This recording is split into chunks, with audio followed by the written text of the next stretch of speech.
সংঘর্ষ আটকের মধ্য দিয়ে উপজেলা পরিষদ নির্বাচনের দ্বিতীয় ধাপে ভোট গ্রহণ চলছে। বিভিন্ন জায়গায় সংঘর্ষে আহত হয়েছেন কমপক্ষে 15 জন।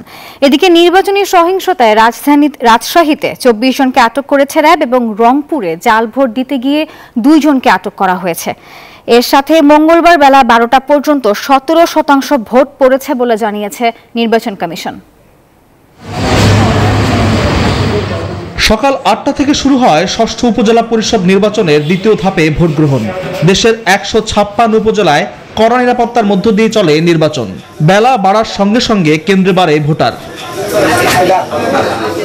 অন্যান্য উপজেলার মতোই সকাল 8টা থেকে ভোট গ্রহণ চলে মানিকগঞ্জের ঘিওরে। 11 নম্বর বৈকণ্ঠপুর সরকারি প্রাথমিক বিদ্যালয়ে ভোট দেন উপজেলা চেয়ারম্যান প্রার্থী মাহবুবুর রহমান জনি। শালিক পাখি প্রতীকে নির্বাচন করছেন তিনি। ভোট শেষে তিনি জানান, সুষ্ঠু নির্বাচন হলে শতভাগ জয়ের আশাবাদী তিনি। এই বুথে প্রথম ভোট আমি প্রদান করলাম ইনশাল্লাহ আমার নিজস্ব শালিক প্রতীকে। আল্লাহ করে ইনশাআল্লাহ পাক সহায় থাকলে ইনশাল্লাহ সারা ঘিওর উপজেলাতে 58টি সেন্টার রয়েছে। 58টি সেন্টারে ইনশাল্লাহ আমাদের সমর্থকরা, আমাদের কর্মী বাহিনী সকলে সুশৃঙ্খলভাবে অ্যাক্টিভিটি চালিয়ে যাচ্ছে, শুরু হয়েছে অলরেডি।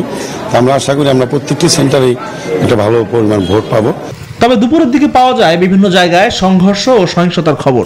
নাটোর, রাজশাহী ও রাজবাড়ীতে ভোট দেওয়াকে কেন্দ্র করে সংঘর্ষের ঘটনায় আহত হয়েছে অন্তত 15 জন। প্রার্থীদের সমর্থকদের মধ্যে সংঘর্ষে বেশ কয়েকটি ককটেল বিস্ফোরণের ঘটনা ঘটে। রাজশাহীতে সংঘর্ষের জেরে 24 জনকে আটক করে র্যাব।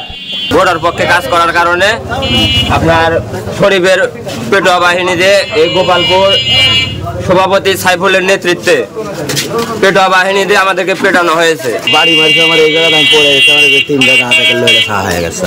অন্যদিকে রংপুরের মিঠাপুকুর উপজেলা পরিষদ নির্বাচনে জাল ভোট দিতে গিয়ে আইন শৃঙ্খলা বাহিনীর হাতে আটক হয়েছে 2 জন।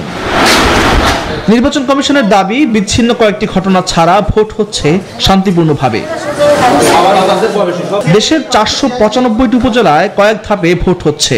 আগামী 29 মে তৃতীয় ধাপে 112 উপজেলায় এবং 5 জুন চতুর্থ ধাপে 55 উপজেলায় ভোট হওয়ার কথা রয়েছে।